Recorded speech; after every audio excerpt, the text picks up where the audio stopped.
Welcome back to another video.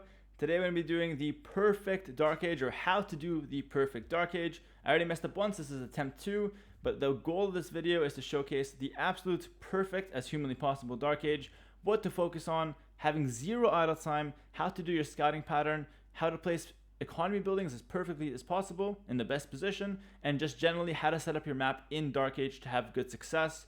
This is not only for beginners, although I think it is good for beginners to learn what you should do in Dark Age, what the perfect one looks like, but I also have this video in mind for the people who are 1400, 1500 that have a lot of bad habits in the early game. Sometimes you do a sloppy Dark Age and you get by because you're strong in later parts of the game, but I've been doing a lot of coaching lately, and even the mid-elos like 14, 1500, the intermediate players are making a ton of basic mistakes in Dark Age that they can avoid, as if someone just told them better. So in this video, I hope it's going to help pretty much everyone, and everyone included, including the beginner players, the low level players, and even intermediate players in perfecting their Dark Age or doing it slightly better.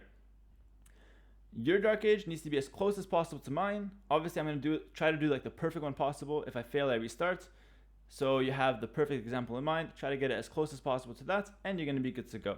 I'm going to do Saracens, no eco bonus. You can repeat this as many times as you want with any civ. It's very consistent. Let's hop in and check it out. 20 pop scouts, perfect Dark Age. Let's try it. First step, 2 houses. Bring the sheep back. And now with the other sheep, you go ahead and scout your map. I'll talk about scouting patterns in a sec, but make sure you bring those guys back. Now with our scout, we want to do semicircles around our base. And something similar with the sheep. You want to scout as much as possible on the black stuff. Don't scout areas you've already scouted.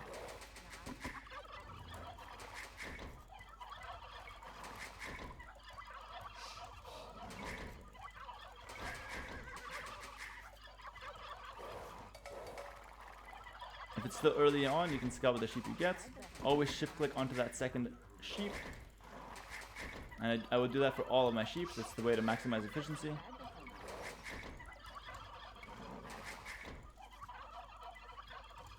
Continue doing semicircles with my scouts. 6 on sheep. Next build to wood.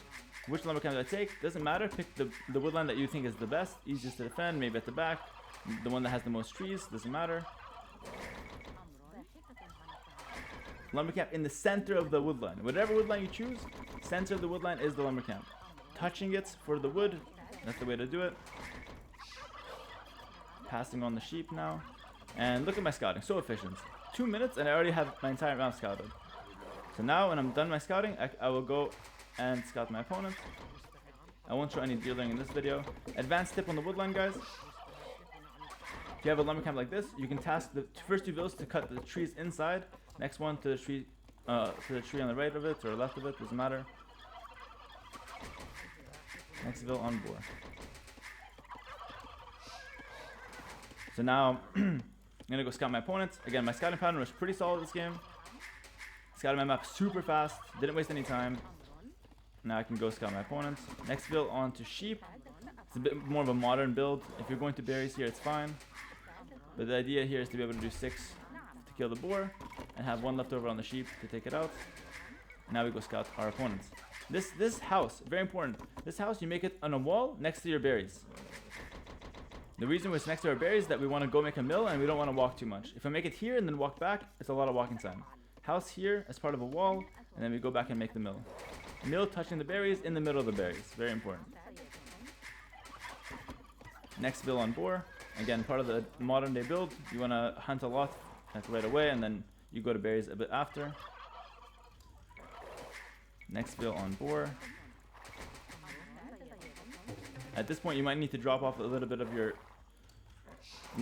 boar bills, or boar meat to afford villagers. I see a 3-tile gold, he's not on this side. 3-tile stone, he's not on this side, so he's either here or there. I clicked on my mini map. Bring my second boar, next villas go to berries. Once again, 6 villas, hit twice. Okay, 4-tile gold, he's around here. These villas go here. Now the sheep, since it's late, he might take them. I'm going to keep them next to my town center. Send those to berries until I have 4. And now, as soon as I find my opponent, I do 1 loop around his base. I stay near resources or near hills so I don't lose my scout to his town center. preemptively shift click onto the next sheep. That's where I'm headed.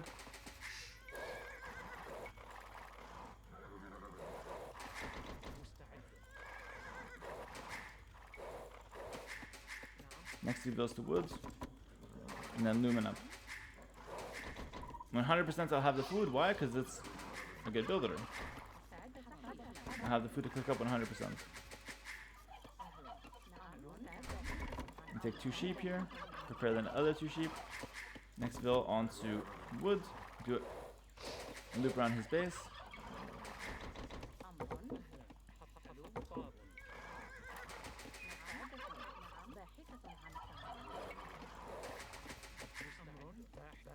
$500 food in the bank, we cook up.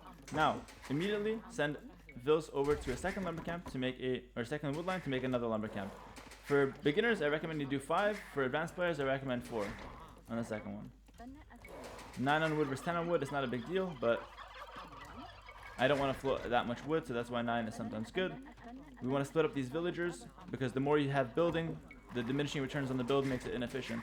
Let them start already collecting wood, and 1 can build, and that's perfect.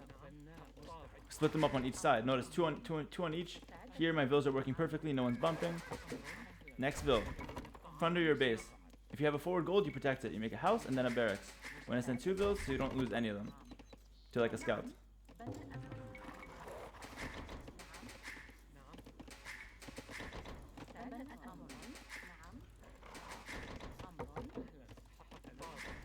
At this point, I have full knowledge of my opponent's map.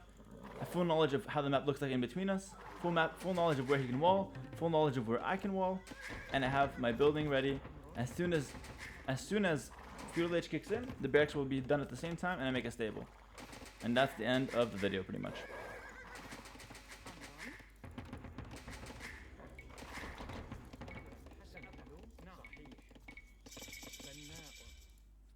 $9.15, perfect timing with 20 pop scouts. Stable comes down, everything is perfect. This is maximum, as close as possible to maximum efficiency. The scouting pattern was good. We scouted our opponents. I can do this pretty much every game. You might make a few mistakes here and there, but this is how it's going to look like pretty much 90% of my games, as close to this as possible. I want to, as a top player, I want to do this every single game.